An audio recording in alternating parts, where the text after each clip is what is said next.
Hi friends, welcome to my YouTube channel. ನಾನಿವತ್ತು butter chicken ಮಾಡೋದು ಹೇಗೆ ಅಂತ ಹೇಳ್ಕೊಡ್ತಾ ಇದ್ದೀನಿ. ಬನ್ನಿ ನೋಡೋಣ ಹೇಗೆ ಮಾಡೋದು ಅಂತ. ಮೊದಲನೇದಾಗಿ ನಾನಿಲ್ಲಿ ಒಂದು ಅರ್ಧ ಕೆ ಜಿಯಷ್ಟು ಚಿಕನ್ನ ತೊಗೊಂಡಿದ್ದೀನಿ.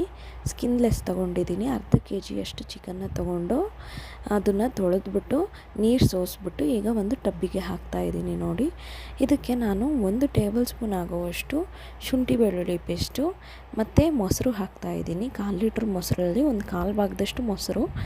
ಅದಾದಮೇಲೆ ಅರಿಶಿನ ಪುಡಿ 1 ಟೇಬಲ್ ಸ್ಪೂನಷ್ಟು, ಖಾರದ ಪುಡಿ 1 ಟೇಬಲ್ ಸ್ಪೂನಷ್ಟು, ಗರಂ ಮಸಾಲೆ 1 ಟೇಬಲ್ ಸ್ಪೂನಷ್ಟು ಮತ್ತು ರುಚಿಗೆ ತಕ್ಕಷ್ಟು ಉಪ್ಪನ್ನು ಹಾಕಿ ಇದೆಲ್ಲ ಪೂರ್ತಿಯಾಗಿ ಚಿಕನ್ಗೆ ಕೋಟ್ ಆಗೋವರೆಗೂ ಕಲಿಸ್ಬಿಟ್ಟು ಇದನ್ನು ಮ್ಯಾರಿನೇಷನ್ಗೆ ಎತ್ತಿಡ್ತೀನಿ. ಈಗ ಒಂದು ಬಾಣಲೆಗೆ 1 ಟೇಬಲ್ ಸ್ಪೂನ್ ಆಗುವಷ್ಟು ಎಣ್ಣೆ ಮತ್ತು 1 ಟೇಬಲ್ ಸ್ಪೂನ್ ಆಗುವಷ್ಟು ಬೆಣ್ಣೆಯನ್ನು ಹಾಕಿ ಅದಕ್ಕೆ ಒಂದು ಅರ್ಧ ಗೆಡ್ಡೆಯಷ್ಟು ಬೆಳ್ಳುಳ್ಳಿ, 1 ಇಂಚಷ್ಟು ಶುಂಠಿ ಮತ್ತು ಈರುಳ್ಳಿ ನಾನಿಲ್ಲಿ 2 ತಗೊಂಡಿದ್ದೀನಿ. ಮೀಡಿಯಮ್ ಸೈಜ್ದು 2 ಈರುಳ್ಳಿಯನ್ನು ತಗೊಂಡು ಇದನ್ನು ಸ್ವಲ್ಪ ಹುರ್ಕೋತಾ ಇದ್ದೀನಿ. ಇದಾದಮೇಲೆ ಇದಕ್ಕೆ ನಾನು 2 ಹಸಿರು ಮೆಣಸಿಕಾಯಿನ ತಗೊಂಡಿದ್ದೀನಿ. ಹಸಿರು ಮೆಣಸಿಕಾಯಿನ ಹಾಕ್ತಾಯಿದ್ದೀನಿ ಮತ್ತು 2 ಟೊಮೊಟೊವನ್ನು ತಗೊಂಡು ಇದನ್ನು ಸಹ ಹುರ್ಕೋತೀನಿ. ಇದಾದಮೇಲೆ ನಾನು ಒಂದು 8ರಿಂದ 10 ಗೋಡಂಬಿಯನ್ನು ತೊಗೊಂಡಿದ್ದೀನಿ. ಅದನ್ನು ಸಹ ಸ್ವಲ್ಪ ಹುರ್ಕೊಂಡು ಅದಾದಮೇಲೆ ಗರಂ ಮಸಾಲೆ ಆ್ಯಡ್ ಮಾಡ್ತಾಯಿದ್ದೀನಿ. 1 ಟೇಬಲ್ ಸ್ಪೂನ್ ಆಗುವಷ್ಟು ಗರಂ ಮಸಾಲೆನ ಆ್ಯಡ್ ಮಾಡಿ ಅದನ್ನು ಸಹ ಪೂರ್ತಿಯಾಗಿ ಹುರ್ಕೊಂಡು ಈಗ ಇದಕ್ಕೆ ನೀರು ಹಾಕಿ ಅದನ್ನು ಚೆನ್ನಾಗಿ ಬೇಯಿಸ್ಕೊತೀವಿ.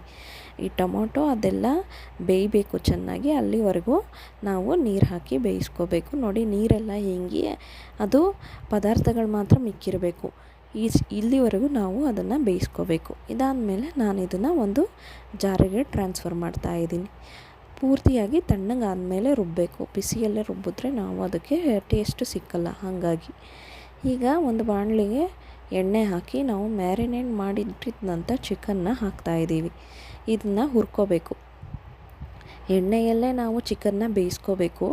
ನಾವು ಇಲ್ಲಿ ಗೊಜ್ಜನ್ನು ಸಪ್ರೇಟಾಗಿ ಬೇಯಿಸ್ಕೋಬೇಕು, ಚಿಕನ್ನ ಸಪ್ರೇಟಾಗಿ ಬೇಯಿಸ್ಕೋಬೇಕು. ಚಿಕನ್ನು ನೋಡಿ ಎಣ್ಣೆಯಲ್ಲೇ ಆವಾಗವಾಗ ಅದು ತಿರುಗಿಸಿ ನಾವು ಪೂರ್ತಿಯಾಗಿ ಎಣ್ಣೆಯಲ್ಲೇ ಹುರ್ಕೋಬೇಕು. ನೋಡಿ, ಈಗ ಪೂರ್ತಿಯಾಗಿ ಹುರಿದಾಗಿದೆ. ಇದನ್ನು ನಾನೀಗ ಸೈಡ್ಗೆ ಎತ್ತಿಟ್ಕೋತಾ ಇದ್ದೀನಿ.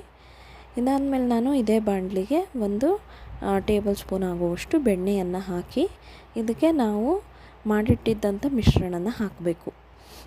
ಅಂದರೆ ನಾವು ಇದು ಟೊಮೊಟೊ ಅದೆಲ್ಲ ಹುರಿದ್ಬಿಟ್ಟು ಅದನ್ನು ರುಬ್ಬಕ್ಕೆ ಅಂತ ಇಟ್ಟಿದ್ವಲ್ಲ, ಆ ಮಿಶ್ರಣನ ನಾವು ಇದಕ್ಕೆ ಸೇರಿಸ್ಬೇಕು. ನೋಡಿ, ಈಗ ಸೇರಿಸ್ತಾ ಇದ್ದೀನಿ. ಈಗ ಇದನ್ನು ಚೆನ್ನಾಗಿ ಕುದಿಸ್ಬೇಕು.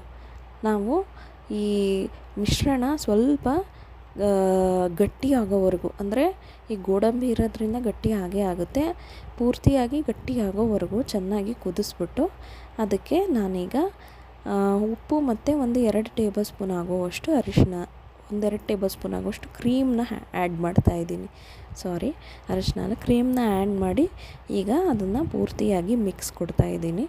ನೋಡಿ, ಅದು ಪೂರ್ತಿಯಾಗಿ ಗಟ್ಟಿ ಆದಮೇಲೆ ನಾನೀಗ ಅದಕ್ಕೆ ನೀರು ಆ್ಯಡ್ ಮಾಡ್ತಾಯಿದ್ದೀನಿ. ನೀರು ಆ್ಯಡ್ ಮಾಡಿ ಇದು ಒಂದು ಕುದಿ ಬರಬೇಕು. ಅಲ್ಲಿವರೆಗೂ ನಾವು ಚೆನ್ನಾಗಿ ಈ ಗೊಜ್ಜನ್ನು ಬೇಯಿಸ್ಕೋಬೇಕು. ಗೊಜ್ಜೆ ಸಪ್ರೇಟಾಗಿ ಬೇಯಿಸೋದ್ರಿಂದ ಇದು ಪೂರ್ತಿಯಾಗಿ ಚೆನ್ನಾಗಿ ಬೇಯೋವರೆಗೂ ನಾವು ಅದನ್ನು ಬೇಯಿಸ್ಕೊಂಡು ಈಗ ಹುರಿದಿಟ್ಟಿದ್ದಂಥ ಚಿಕನ್ನ ನಾವು ಇದಕ್ಕೆ ಹಾಕಬೇಕು. ಚಿಕನ್ನೇ ಸಪ್ರೇಟಾಗಿ ಹುರಿದಿದ್ವಲ್ಲ ಅದನ್ನು ಈಗ ಅದಕ್ಕೆ ಹಾಕಿ ನೋಡಿ ರೆಡಿ ಆಗುತ್ತೆ. ಯಾಕೆಂದರೆ ನಾವು ಚಿಕನ್ನೇ ಸಪ್ರೇಟಾಗಿ ಹುರಿದಿದ್ವಲ್ಲ, ಹಾಗಾಗಿ ಈಸಿಯಾಗಿ ರೆಡಿ ಆಗಿಬಿಡುತ್ತೆ. ಈಗ ಇದನ್ನು ನಾನು ಬಡಿಸ್ತಾ ಇದ್ದೀನಿ. ಯಾರ್ಯಾರೆಲ್ಲ ನನ್ನ ಈ ಬಟರ್ ಚಿಕನ್ ವಿಡಿಯೋನ ನೋಡ್ತಾ ಇದ್ದೀರೋ ಅವರಿಗೆಲ್ಲ ನನ್ನ ಧನ್ಯವಾದಗಳು. ಹೀಗೆ ಚಾನಲ್ನ ನೋಡ್ತಾ ಇರಿ ಮತ್ತು ನನ್ನ ಚಾನಲ್ಗೆ ಸಬ್ಸ್ಕ್ರೈಬ್ ಆಗಿ. Thanks for watching.